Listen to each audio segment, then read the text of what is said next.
12 घंटे की ब्रेक रहनी चाहिए आपके सेहत के लिए? क्या 12 से ज्यादा रहना चाहिए?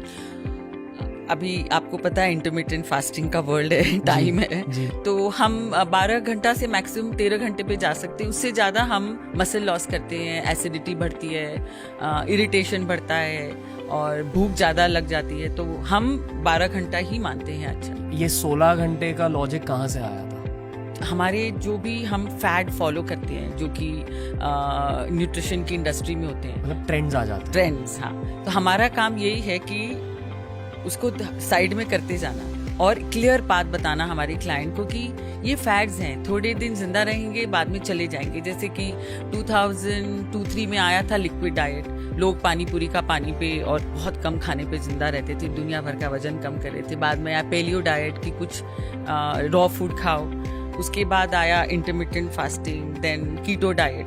तो इन सब में ये जितने भी डाइट थ्योरीज हैं, ये सारे के सारे एक पर्टिकुलर लोगों को ही सूट होते हैं, सबके लिए नहीं जी, है। हर इंसान की बॉडी अलग होती है। एग्जैक्टली। तो हम इसको अब जैसे कि सब इंटरमिटेंट फास्टिंग लेके सब उसी पे वजन कम कर रहे हैं, बट मैंने कितने जनों को देखा है वापस आ रहे हैं हमारे पास, वजन बढ़ गया है और हेल्थ इश्यूज हो गई है, स्किन प्रॉब्लम हो गई है, मसल लॉस हो गया है, फैट बढ़ रहा है उनका।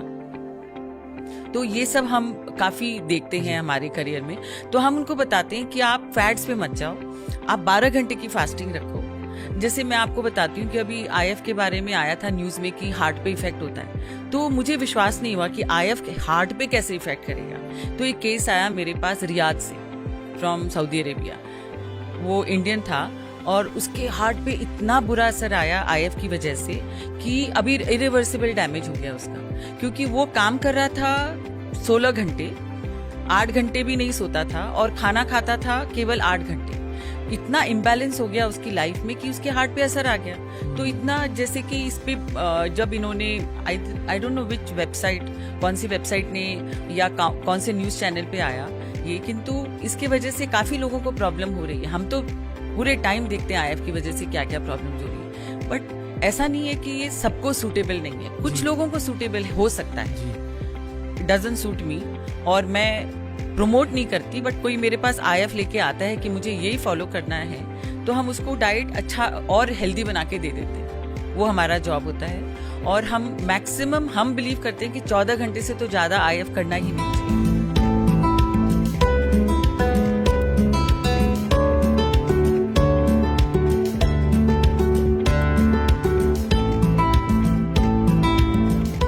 मेरा लॉजिक है कि हर इंसान की बॉडी अलग है, तो आपको 22 साल की उम्र के बाद ही हल्के से कुछ ग्राउंड रूल्स फॉलो करने चाहिए डाइट के लिए, पर हल्के से छोटी मोटी एक्सपेरिमेंट्स करनी चाहिए ताकि आपको खुद के बॉडी के बारे में थोड़ा सा पता चले। Exactly. इस खाने की वजह से मेरी बॉडी में क्या हो रहा है और इस डाइट की वजह से मेरी बॉडी में क्या हो रहा है। फेयर। और एक मैं आपको बताना चाहूंगी, जो हमारा 4 आवर्स का लॉजिक है, उसमें ये मैं नहीं कहती हूँ कि आप 4 घंटे के बाद ही खाएं, 4 आवर्स तक आपको फास्टिंग ही रहना है। उसमें फिलर्स हैं, फिलर्स में कोकोनट वाटर ले लीजिए, बटर मिल्क ले लीजिए, विच इज अनाज नहीं होता, वो हम खा सकते हैं। कोकोनट वाटर, छाछ, फ्रूट, सैलेड, सूप, जो भी नॉन अनाज आइटम है, टी, कॉफी, हम वो ले सकते हैं। जैसे आपने 9 बजे नाश्ता किया, 1 बजे के लिए जरूरी नहीं आप इंतजार करो, आप 11 बजे कुछ चाय कॉफी ले लो। और उसके साथ कुछ खाना नहीं, उसके साथ कुरमुरा नहीं खाना, बिस्किट नहीं खाना, ये सब सिर्फ लिक्विड चीज है। लिक्विड, और साथ में नट्स ले सकते हैं। Nuts are okay, 2-3 pieces, fruits are okay,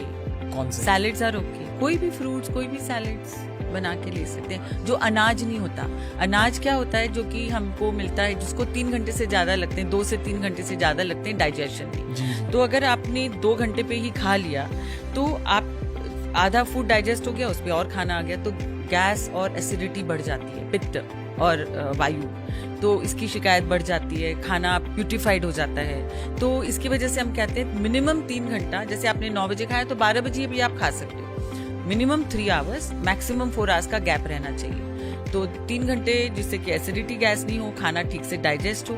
4 घंटा इसलिए कि 4 घंटे को क्रॉस करते ही एक हमारी बॉडी में ग्रेलिन लेवल होता है। ग्रेलिन मतलब भूख वाली लेवल। हाँ, जितनी भूख आपको लगती है, हाँ, वो ट्रिगर हो जाती है, और वो एक बार ट्रिगर होती है तो वो शांत नहीं होती थोड़े लंबे टाइम तक। वो हमारा काम यही होता है कि ग्रेलिन लेवल को एक्साइट नहीं करना, उसको रिलीज नहीं करना। बोलते हैं ना कि शेर होता है हमारे उसे भूख के रूप में, तो उसको रिलीज नहीं करना चाहिए हमको, और हमको उसका लेवल उसका बढ़ने के पहले ही हमको खाना खा लेना चाहिए। सारे वेजिटेरियन जो आपके पास आते हैं आपको उन्हें कहना पड़ता है कि प्लीज प्रोटीन खा लो? 60 to 70%। आजकल थोड़ी जागरूकता हो गई है, प्रोटीन बल्कि अभी ज्यादा प्रोटीन खाने लग गए हैं वेजिटेरियन भी, काफी कुछ क्लास ऐसा है। ज्यादा प्रोटीन क्या होता है? जैसे कि वो बोलेंगे हाँ मुझे कार्ब्स नहीं खाना है, मैं सुबह चिल्ला ही खाऊंगी, ओके, ठीक है, और डिनर पे हम केवल पनीर और वेजिटेबल्स ही खाएंगे, प्रोटीन एंड वेजिटेबल्स। तो इस तरह के भी लोग आते हैं। अब उनको ये लगता है कि दाल में क्या कार्ब्स नहीं होते। इनफैक्ट ये मैं ब्रेक करना चाहूंगी, जो भी पल्सेस हैं it is a second class protein, और उसमें जो कार्बोहाइड्रेट होते हैं वो प्रोटीन से डबल होते हैं। जैसे आप अगर आपने दाल खा लिया बहुत ज्यादा कार्ब्स भी मिलेंगे उस दाल से। बहुत कार्ब्स मिलेंगे। तो बट इस तरह का ट्रेंड चल रहा है, बट मोस्टली मैंने देखा है कि प्रोटीन कम ही होता है लोगों के डाइट। पहले हम non veg good sources of protein list करेंगे और फिर वेज ऑप्शंस भी दे दो, ताकि लोग उस खुद का डाइट चार्ट बना सके at least to some degree. Non veg में चिकन, फिश, अंडे। सो व्हाइट मीट बेटर होता है which is chicken and fish, और अंडा that is non vegetarian. And उसमें चिकन में आप लीन मीट ले लो, जो कि फैट कम होता है। फिश भी जो लो फैट वाले होते हैं वो ले लो, तो ये चिकन फिश हो गया। एंड अंडे में अगर किसी को कोलेस्ट्रॉल की शिकायत है, ऐसा नहीं है कि योग से बढ़ता ही है कोलेस्ट्रॉल, काफी लोगों का बढ़ता है, काफी लोगों का नहीं बढ़ता है। एक योग लिया हुआ अच्छा है जी। तो वो हो गया अंडा। एंड या 3 सोर्सेज हम सबको देते हैं। कोई हमसे रेड मीट मांगता है तो हम बोलते हैं कि आप सप्ताह में 1 बार ले लो, उससे ज्यादा नहीं। ओके। और वेजिटेरियन के प्रोटीन सोर्सेज में अब ये हो गया first class protein. First class protein का मतलब क्या होता है कि उसमें सारे अमाइनो एसिड्स होते हैं, essential amino acids. Essential amino acids only first class protein में ही हमको मिलते हैं, सेकेंड क्लास प्रोटीन में नहीं मिलते हैं। और जो भी फर्स्ट क्लास प्रोटीन है वो सब एनिमल सोर्स से मिलते हैं। तो जैसे कि अंडा हो गया, चिकन हो गया, फिश हो गया, या दूध, दही, पनीर, चीज, ये सारा हो गया first class protein from animal source but vegetarian. जी, ठीक है। तो अभी तो आप वेजिटेरियन सबसे पहले तो फर्स्ट क्लास प्रोटीन उनके पास एक ही ऑप्शन है, एवरीथिंग इज मिल्क बेस्ड, ठीक है। नाउ उनके पास second option of protein is only pulses, और कुछ नहीं है। पल्सेस फैमिली जैसे कि मूंग दाल, चना दाल, सोयाबीन, मसूर दाल, छोले, राजमा, बेसन का आटा, ये सारे के सारे पल्सेस हैं, सेकेंड क्लास प्रोटीन होते हैं। इनको सेकेंड क्लास क्यों बोलते हैं? क्योंकि इनमें all the essential amino acids नहीं मिलते हैं।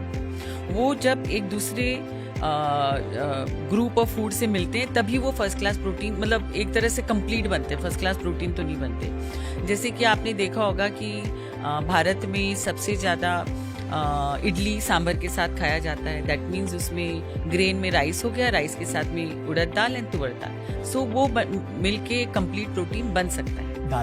दाल और चावल superb combination. Chole paratha, rajma rice, मतलब अनाज के साथ दाल को मिला लो। दाल भी अनाज ही होता है, तो वो दोनों मिलके कॉम्बिनेशन सही बन जाता है। तो ये हम कहते हैं कि आप हमेशा दाल को एक ग्रेन के साथ में, अनाज के साथ में कंबाइन करो। Dal and roti, rice, jowar roti, millets, जो भी आप वैसे कंबाइन करो, so to make a complete protein. So pulses हो गए second class protein. Third option of protein जो होता है वेजिटेरियन के लिए, नट्स होते हैं। नट्स जैसे कि काजू, पिस्ता, ये, बट उसमें फैट ज्यादा होते हैं, प्रोटीन कम होता है, बट उसको हम प्रोटीन के रूप में यूज नहीं कर सकते क्योंकि उसमें फैट बहुत ज्यादा होता है। तो यही प्रॉब्लम। दिन में कितने खाने चाहिए काजू या बादाम या जो भी, और क्या सोक करना चाहिए?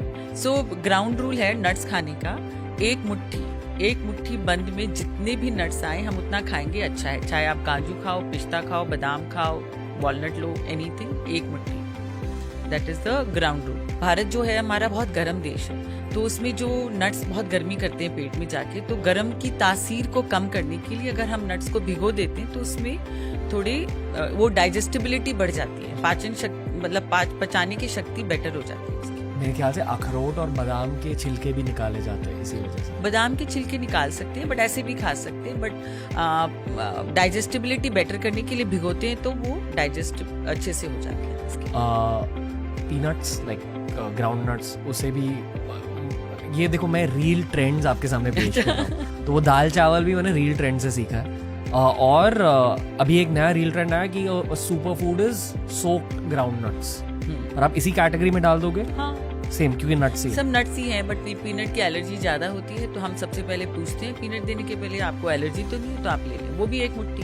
ओके। अगर हमारे देश के वेजिटेरियंस को हर दिन ज्यादा प्रोटीन खाना है, जैसे जो लोग जिम करते हैं या ज्यादा फिजिकली एक्टिव है, तो क्या हर दिन पनीर खा सकते हैं? या हर दिन पनीर खा सकते हैं? पनीर में बहुत फायदा होता है। एक तो आपको जैसे हम लेडीज की बात कर रहे हैं, जब हम स्टेज पे आएंगे तो मैं आपको बताऊंगी। पनीर में सबसे पहले तो होता है प्रोटीन, दूसरा होता है उसमें कैल्शियम, और तीसरा होता है which is very important for you, cholesterol. तो पनीर हम रोज खा सकते हैं। इनफैक्ट एक बार मैंने ट्राई किया था अपने ऊपर एक डाइट, जिसमें कि मैंने 1 साल तक लंच एंड डिनर में केवल पनीर की सब्जी खाई, और साथ में of course roti and vegetables. Lunch and dinner both. Okay.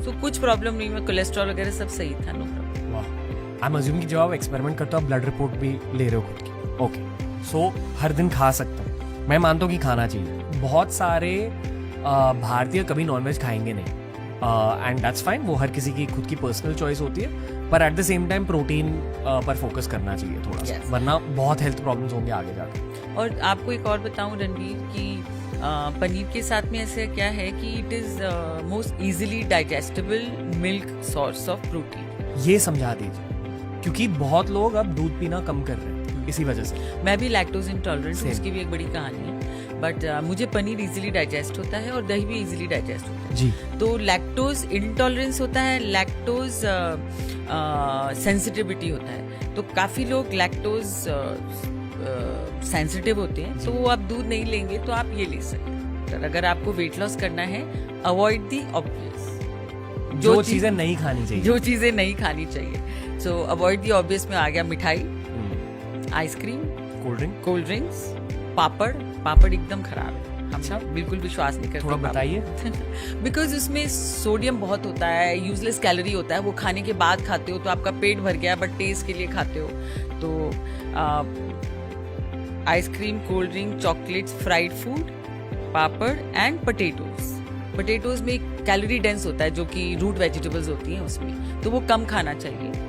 तो ये सब हमको अवॉइड करना चाहिए। अल्कोहल ऑफ कोर्स, वो भी कॉन्सेंट्रेटेड कैलोरीज है, आपको एक ग्लास वाइन से 170, 80, 150, 60 कैलोरी मिल जाती है, या कोई भी अल्कोहल ले वो।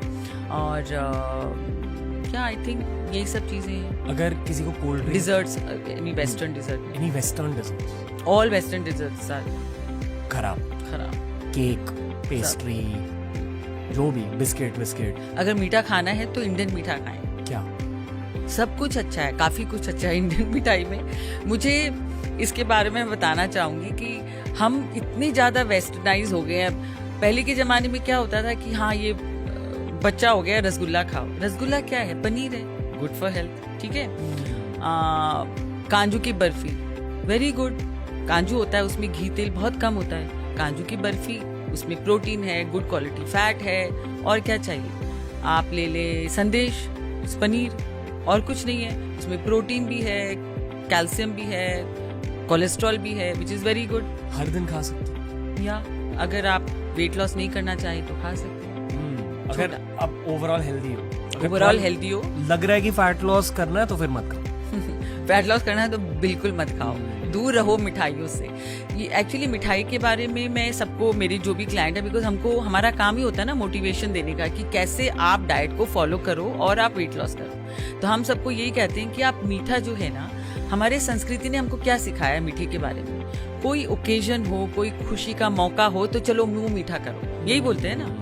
मंदिर में आप जाते हो, आपको थोड़ी समोसा हाथ में देता है पंडित, थोड़ा सा मीठा ही देता है। तो हमको जो हाथ में मिलता है, इतना ही हमको मीठा एक बार में खाना चाहिए जी। जैसे आप केक काटते हो तो आप खुद थोड़ी अपना खाते हो केक, आप दूसरे को खिलाते हो ना। मैं एक लड़का हूँ, मुझे ठूस देते। सो अपने हाथ से मीठा या कम से कम खाना चाहिए, और ओकेजन्स पे खाना चाहिए। जैसे कि हम दिवाली पे मीठा बनाते हैं, भाई दूज पे बहन अपने भाई को मीठा खिलाती है, भाई अपनी बहन को मीठा खिलाता है। ये सब क्यों ये सब पद्धति बनी भी है इंडिया में, यही बताने के लिए कि और सब टाइम पे मीठा खाना ही नहीं चाहिए। आई थिंक कोई भी डिजर्ट का लॉजिक ये है, स्पेशली वेस्टर्न डिजर्ट्स का, कि चीनी होती है, मैदा होता है, और बटर होता है, बस। राइट? हर वेस्टर्न डिजर्ट। और सबसे ज्यादा वो पता है वो कौन सा एक मीठा है, डोनट। वो करेला और जो नीम चढ़ा बोलते हैं ना वो, क्योंकि उसमें तो उसको फ्राई करके वापस से उसको शुगर में डुबाया जाता है, जैसे कि हमारे भी उसमें है एक ऐसा ही डिजर्ट, गुलाब जामुन, जलेबी। अच्छा, जलेबी सबसे खराब मिठाई होती है। ये बताइए, तो थोड़ा बात करेंगे, लोग मिठाई तो खाएंगे ही, खाएंगे। तो बेस्ट मिठाई कौन सी होती है? यही मैंने बताया ना कि बादाम, पिस्ता, बादाम की चक्की, पिस्ता की चक्की, काजू की कतली, संदेश, रसगुल्ला, नारियल की भी, नारियल बहुत हेल्दी होता है हमारे लिए, नारियल हो गया, वॉलनट की कुछ मिठाई हो गई, तो मिष्टी दोई। मिष्टी दोई, अरे मिष्टी दोई के बारे में बहुत अच्छी कहानी है। तो क्या हुआ, मुझे मिष्टी दोई बहुत पसंद है, तो मैं जब भी कलकत्ता जाती हूँ जरूर मिष्टी दोई खाती हूँ। तो इस बार भी मैं गई और मैंने एक सिकोरा में मिष्टी दोई लेके मैंने खाया, 400 ml मिष्टी दोई खा लिया। मैंने वो खाया लंच में, मेरे को रात तक भूख नहीं लगी, और दूसरे दिन जाके ब्रेकफास्ट में मुझे कुछ खाने का मन किया। मुझे ये क्या चीज़ है ये मिष्टी दोई में? तो मैं गई दुकान पे, मैंने पूछा भैया क्या दिया आपने, मिष्टी दोई बनती कैसे है? तो बोला मैम अगर 1 लीटर दूध है उसको हम घड़ा के 300-400 ml बना के उसकी मिष्टी दोई बनाते हैं। तो आप सोचो अगर मैंने 1 लीटर दूध एक साथ खा लिया इतने बड़े सिकोरे में, तो नेचुरली भूख नहीं लगेगी ना। सो मिष्टी दोई is good but it is like rabri, fattening, very fattening. Rabdi is concentrated milk full of fat and sugar. Okay. तो ये मिष्टी दोई की कहानी है, but it is healthy, it's full of protein. सब मुझे पूछते हैं एक ही क्वेश्चन कि फ्रूट्स हम एम्प्टी स्टमक खा सकते हैं सुबह के बिना कुछ खाए? सो भूखे पेट सुबह उठ के हमें एम्प्टी स्टमक खाली पेट फ्रूट्स नहीं खाना चाहिए, क्योंकि आपको पता है फ्रूट्स में फ्रक्टोज होता है, शुगर होता है, फैट नहीं होता, तो सीधा शुगर स्पाइक होता है, फैट गेन हो सकता है, शुगर स्पाइक होता है। तो अगर आप प्री डायबिटिक हो तो आप डायबिटिक जल्दी से बन सकते हो, आप भागोगे उसकी तरफ। दूसरा एक ये है कि सबसे फैट गेन का इतना प्रॉब्लम नहीं है, बिकॉज आप बोलोगे मैं फ्रूट्स खाऊंगा, एक्सरसाइज करूंगा, सारा बर्न हो जाएगा, which is also true, but हमारे शरीर में उसकी वजह से क्या होता है वो सुनना जरूरी है। तो जब हम फल खाली पेट खाते हैं, क्योंकि फ्रूट्स में फैट नहीं होता और बहुत इजीली डाइजेस्टेबल होता है, तो वो हमारे पूरे जो पाचन जो इंटेस्टाइन है उन सबसे बहुत जल्दी पास करता है, तो पेट से तो आधे घंटे में चला जाता है। और चूंकि वो इतनी जल्दी सारे के सारे स्टेजेस क्रॉस करता है, और तो उसमें अपने साथ साथ में अच्छी बैक्टीरियाज भी ले जाता है। इसकी वजह से हमारे जो गट में जो बैक्टीरियाज होते हैं जो कि हमको हेल्प करते हैं एब्जॉर्प्शन के लिए, जो फ्लोरा फौना होती है वो सारे वीक हो जाते हैं। तो हमारी धीरे धीरे हमारी पाचन शक्ति कमजोर होती जाती है अगर हम सुबह सुबह एम्प्टी स्टमक फ्रूट्स लेते हैं। जो भी हमारे पास अगर आके बोलता है हमारी बहुत एसिडिटी और गैस है, हम एक क्वेश्चन पूछते हैं आप खाली पेट फल खा रहे हो? तो हाँ, इसी वजह से। तो हम उसके बाद वो बिल्कुल विश्वास नहीं करते। अगर आपको खाली पेट फल खाना ही है तो उसके साथ में ऐसा एक कुछ ले लें, जैसे कि नट्स ले लिया, जिससे कि वो उसका एब्जॉर्प्शन स्लो रहे, तो डायबिटीज की शिकायत ना हो या डायबिटीज होने की शिकायत ना हो, और वो धीरे धीरे डाइजेस्ट हो, तो आपके गट से धीरे धीरे जाए। मतलब सुबह खाली पेट अगर फ्रूट्स खाने हैं उसके साथ नट्स ले लो, दूध ले लो, दही ले लो, कुछ भी। फ्रूट एंड नट चॉकलेट नहीं क्योंकि यही मुझे डर फील हो रहा है कि इतनी गाइडलाइंस को सुनने के बाद भी लोग गलतियां करेंगे डाइट में। तो फल हम खाने के बाद ले सकते हैं, लंच के बाद ले सकते हैं, शाम को ले सकते हैं, कभी भी ले सकते हैं, बट खाली पेट। ओके। दिन में कितने बार हमें फ्रूट्स खाने चाहिए? अब जो बहुत जो वेट गेन करना होता है उनको हम बोलते हैं आप काफ़ी फ्रूट्स खाओ, डायबिटिक्स होते हैं उनको हम कम बोलते हैं, और जो वेट लॉस करने वाले होते हैं उनके बोलते हैं एक ही fruit, equivalent to 50 to 75 calories. कोई भी फ्रूट हो सकता है? नॉन डायबिटिक्स के लिए कोई भी, और डायबिटिक्स के लिए खाली 10। बता सकते हो? हाँ। एप्पल, पेयर, अनार मतलब सेब, नाशपाती, अनार, अमरूद, चेरी, स्ट्रॉबेरी, ऑरेंज, पपनस, काला जामुन, ड्रैगन फ्रूट। बचा क्या होगा? 10 नहीं, सब डायबिटिक आके मुझे यही पूछते हैं पपीता तो खा सकते हैं ना? आम, पपीता सबको चाहिए, पपीता नहीं खा सकते। अगर आप डायबिटिक हो तुरंत शुगर स्पाइक होता है। इन सारों में I am guessing low GI है हाँ, कंपेयर्ड. ये लो GI ओके. और स्पेशली एप्पल और पेयर में सोल्यूबल फाइबर होता है जो कि अच्छा होता है. पर अगर खाली पेट फ्रूट खाना है तो या तो दूध, दही या नट्स के साथ खा लो. That's fine. ओके. जूसिंग के बारे में बताओ. और मैम ये भी बताओ कि ये टेट्रा पैक वर्सेस घर पे जूसिंग, इसमें क्या फ़र्क है? कोल्ड प्रेसिंग, ये सब क्या है? अभी जैसे हमारे पास कोई आता है, हम जूस उसी को देते हैं जो कि एथलीट्स होते हैं या बच्चे होते हैं जो कि बहुत फिजिकल एक्टिविटीज करते हैं, या हम देते हैं वेट गेन के लिए. हमारे 3 क्लियर स्फीयर्स हैं. उनको हम इसलिए देते हैं कि उनको कॉन्सेंट्रेटेड कैलोरीज हमको देना पड़ता है बच्चों को, स्पेशली प्रोटीन स्पेयरिंग इफेक्ट के लिए फॉर द ग्रोथ. अगर वो जूस नहीं लेंगे एक्सरसाइज के पहले या बाद में, तो उनका जो खाने में जो उन्होंने प्रोटीन खाया, दूध खाया, वो सब उनका यूज हो जाएगा एनर्जी के लिए instead of growth which is height and muscle. तो एक तो वो हो गया जूस में. बट उसमें हम जूस के बारे में हमारा स्टैंडर्ड थ्योरी यही रहता है कि अगर आप जूस निकालते हो तो तुरंत पी लो, और अगर आपको 4 घंटे बाद बच्चे को देना है तो प्लीज टेट्रा पैक दे दो. आई नो उसमें इतने गुण नहीं होते जितने कि फ्रेश में होते हैं, but something is better than nothing. इसमें हमारी ये थ्योरी होती है. But juicing itself is a problem because उसमें जो फूड का जो कॉम्पोजिशन है वो चेंज हो जाता है, और उसमें जो फाइबर्स भी एक्चुअली बहुत कम हो जाते हैं, तुरंत अपटेक होता है शुगर का बॉडी में. तो जूस कम से कम लेना चाहिए सबको ही, unless they are athlete, unless they are children, unless they are on weight gain.